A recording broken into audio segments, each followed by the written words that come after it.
इतने दिनों से हमें जिस चीज की तलाश थी वो फाइनली हो गया है। इस वर्ल्ड कप के बाद से इंडिया को नया कोच मिल जाएगा। अब राहुल द्रविड़ नए कोच होंगे टीम इंडिया के, और फिलहाल रवि शास्त्री जी का कार्यकाल खत्म हो जाएगा। इस चीज की काफी दिनों से लोग कर रहे थे, डिमांड कर रहे थे कि अब नया कोच बनना चाहिए, क्योंकि चैंपियंस ट्रॉफी से लेके अब तक जितने भी आपके आईसीसी टूर्नामेंट हुए हैं उसमें कोई भी एक्सपेक्टेड रिजल्ट नहीं मिला था। और फिर सिलेक्शंस पे लेके भी बहुत सारी बातें हो रही थी कि टीम सिलेक्शंस नहीं है, यहाँ पे बहुत सारी बातें थी। ड्रेसिंग रूम का माहौल भी काफी खराब था, तो यही सब बातें थी। फैंस में भी बहुत उबाल था, और काफी जो एक्सपर्ट्स थे वो यही बोलते थे कि राहुल द्रविड़ का काफी अच्छा एक्सपीरियंस है, और उनकी जो हमने अभी तक उनका एक्सपीरियंस देखा था, जैसे अंडर 19 टीम में उन्होंने वर्ल्ड कप जिता के दिया था ऑस्ट्रेलिया के अगेंस्ट 2018 में, और इंडिया के खिलाफ इन्होंने बहुत अच्छा काम किया है। तो ये सब चीजें मतलब बहुत दिनों से डिमांड उठ रही थी, क्योंकि काफी पहले राहुल द्रविड़ से भी पूछा गया था तो उन्होंने हामी नहीं भरी थी, लेकिन दादा का बल्ला अब ऐसा चला है कि बस उन्होंने भी हामी भर दी है। और अब ऐसा है कि अब तिकड़ी काम करेगी आपके माही, राहुल और दादा, इसलिए फैंस के लिए भी बहुत अच्छी बात है और भारत के लिए तो अच्छी बात है ही। तो इस वर्ल्ड कप के बाद से हमारे जो नए कोच होंगे वो राहुल द्रविड़ होंगे। तो आज मैं आपको थोड़ा उन्हीं के बारे में बताऊंगा कि कैसे इनका डेब्यू हुआ था और कैसे इन्होंने मास्टर क्लास खेली थी लॉर्ड्स के मैदान पे। और एक ही दिन दो लेजेंड्स प्लेयर जब मैदान पे उतरे थे, एक थे हमारे दादा और एक थे हमारे the wall of India Rahul Dravid, जो मुंह से कम बोलते हैं लेकिन बल्ले से उन्होंने बहुत कुछ बोला है। चाहे टेस्ट की बात हो, चाहे वनडे की बात हो, चाहे आपकी टीम के बाहर की बात हो, उन्होंने बस अपने बल्ले से ही बोला है।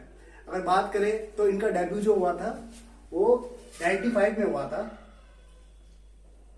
95 में हुआ था, लॉर्ड्स के मैदान पे हुआ था, और ये किसके अगेंस्ट हुआ था? इंग्लैंड के खिलाफ हुआ था। अगर इनके करियर की बात करें तो इन्होंने अपने करियर में वनडे में भी करीबन 10,000 से ऊपर रन मारे हैं, जिसमें इन्होंने कैप्टेंसी भी काफी की थी। और 2007 के समय में एक ऐसा समय आया जो बहुत दिनों से हमारे करियर में बहुत सूखा था भारतीय टीम के, जब से इंग्लिश धरती पे उन्होंने जो विजय मिली थी 2007 में, जो सूखे को उन्होंने खत्म किया था। और उस समय जो भारत जीती थी 1-0 से जीती थी। और उसके बाद से अगर मैं वनडे की बात करूं तो वनडे में भी इन्होंने बहुत अच्छा खेला और काफी अच्छे इन्होंने क्लासिक शॉट दिखाए। और दादा की कप्तानी ने भारत 2003 के विश्व कप में फाइनल में पहुंची थी ऑस्ट्रेलिया के अगेंस्ट, और रनर अप रही थी, जीत तो नहीं पाई थी लेकिन काफी अच्छा परफॉर्मेंस था। लेकिन अगर 2002 की फाइनल की बात करें हम, 2002 में आपकी चैंपियंस ट्रॉफी संयुक्त विजेता थी हमारी, उसमें भी इन्होंने विकेट कीपिंग की थी। और अगर बात करें इनके रिकॉर्ड्स की टोटल, तो इनके खिलाफ इन्होंने टोटल 36 सेंचुरीज मारी थी आपके टेस्ट मैचेस में, और इन्होंने सुनील गावस्कर रिकॉर्ड तोड़ रखा। और अगर ओडीआई की बात करें तो इन्होंने ओडीआई में भी करीबन 11,000 रन समथिंग मारे थे। और वो एकमात्र ऐसे बल्लेबाज थे जिन्होंने ओपनिंग भी की थी, मिडिल ऑर्डर में भी खेला है, और आपके मतलब कई बार वो टैलेंडर के भूमिका भी उन्होंने निभाई थी। तो एक ऐसा प्लेयर जिनके खिलाफ चाहे आपके ब्रैटली हो, चाहे शोएब अख्तर हो, चाहे शेन वॉर्न हो, कोई सी भी टिकड़ी हो, वो उनके बल्ले के सामने उनकी एक ना चलती है कभी भी।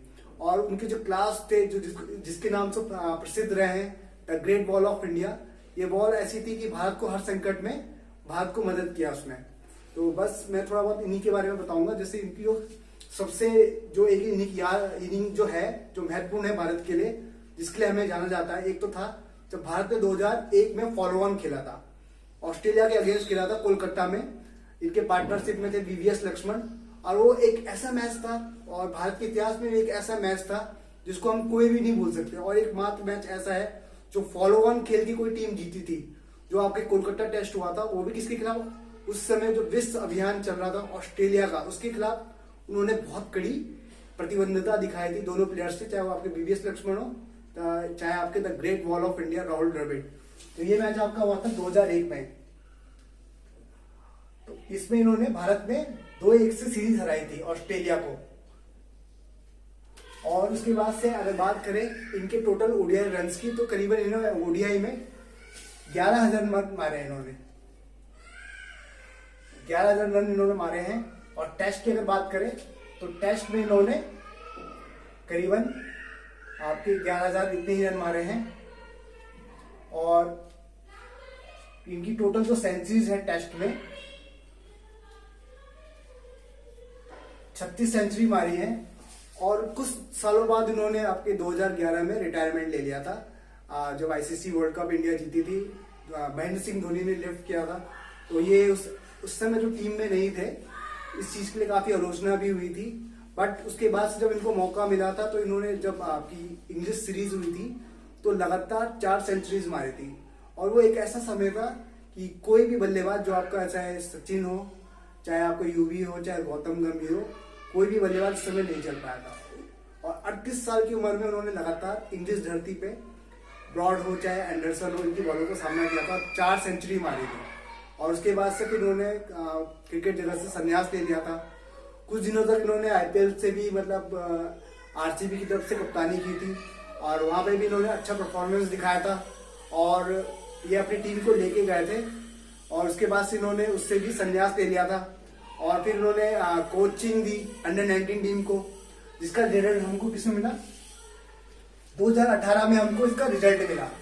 और इंडिया ने जीत की थी आपकी ऑस्ट्रेलिया के अगेंस्ट में।